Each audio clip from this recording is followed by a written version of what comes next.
सिलचर के college road क्षेत्र में स्थित अभिनव क्लब के उद्योग से 15 अगस्त को सामने रख 7 दिवसीय उत्सव कार्यक्रम आयोजित किया जा रहा है। कार्यक्रम के पहले चरण में स्वास्थ्य शिविर कार्यक्रम आयोजित किया गया। जाने माने चिकित्सकों की मौजूदगी में इस दिन करीब 250 से भी ज्यादा मरीजों का इलाज कर उन्हें निःशुल्क तौर पर दवाई प्रदान किया गया। गौरतलब है कि इस दिन शाम को टेबल टेनिस प्रतियोगिता के साथ साथ दूसरे इवेंट्स भी आयोजित किए गए। टेबल टेनिस प्रतियोगिता लगभग 14 अगस्त तक चलेगी। तत्पश्चात 15 अगस्त को कई और कार्यक्रम आयोजित किए जा रहे हैं। पत्रकारों के साथ बातचीत के दौरान संगठन कार्यकर्ताओं ने विस्तारित तौर पर जानकारी दिया और आने वाले दिनों में सभी इवेंट्स में सभी तरह के लोगों को सहयोग किए जाने के लिए भी अपील किए।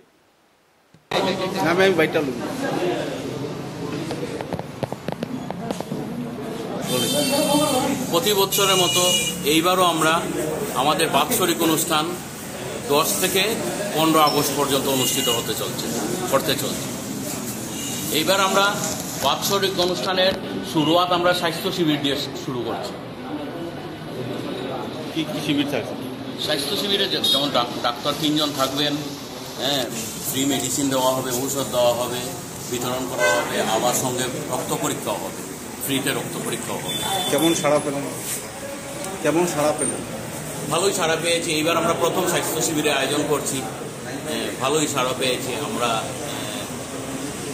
দেখা যাক, আমরা বিকাল পর্যন্ত তো স্বাস্থ্য শিবির অনুষ্ঠিত হবে। 15 তারিখ পর্যন্ত কী কী অনুষ্ঠান? 15 তারিখ আমরা যেমন আজ 10 তারিখ থেকে বিকাল 4টা থেকে আমাদের টেবিল টেনিসের আসর শুরু হবে। প্রতিদিন বিকাল 4টার সময় টেবিল টেনিস খেলা অনুষ্ঠিত হবে। বিকাল 4টা থেকে 9টা পর্যন্ত টেবিল টেনিস অনুষ্ঠিত হবে। আর 15 তারিখ তো অনেক অনুষ্ঠান আছে। 11, 10, 11, 12, 13, 14 পর্যন্ত আমরা টেবিল টেনিস কম্পিটিশন করব। আর 15 তারিখ থেকে তো আমাদের প্লে বুস্টিং এর পরে অনেক খেলা আছে, ক্যারাম আছে, বসে আঁকো প্রতিযোগিতা, musical chair, as you like, সবগুলো প্রোগ্রাম অনুষ্ঠিত হবে। সঙ্গে আমাদের কালচারাল প্রোগ্রাম আছে। 15 তারিখ আমাদের ক্লোজিং সেরেমনি হবে সন্ধ্যা 6 বাজে। এই প্রতিযোগিতার উদ্দেশ্যটা কি? এই প্রতিযোগিতা করার কিংবা প্রতিযোগিতা বা স্বাস্থ্য শিবিরের উদ্দেশ্যটা কি? স্বাস্থ্য শিবির স্পেসিফিক্যালি স্বাস্থ্য শিবির করা হচ্ছে যারা সত্যি কথায় যাদের কোনো ক্ষমতা নেই যে ডাক্তার দেখাবে গিয়ে ডাক্তারের কাছে পৌঁছা সম্ভব নয়, বা পৌঁছল তারপর ওষুধ পাওয়া কিনা এগুলো সম্ভব নয়। সেটা তো মূলত সেই উদ্দেশ্য, যাতে এখানে ফ্রিতে আমরা ডাক্তার দেখাচ্ছি, ফ্রিতে আমরা কিছু পরীক্ষার ব্যবস্থা রেখেছি, রক্তর পরীক্ষা বিভিন্ন ধরনের। তাছাড়া আমরা রেখেছি ফ্রিতে কিছু ঔষধ, আমরা যতটুকু পারি আমরা দেওয়ার চেষ্টা করব।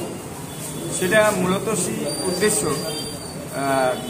যেটা ডাইরেক্টলি ব্যক্তি যে পীড়িত তার কাছে যাবে, সেটাই মূল উদ্দেশ্য।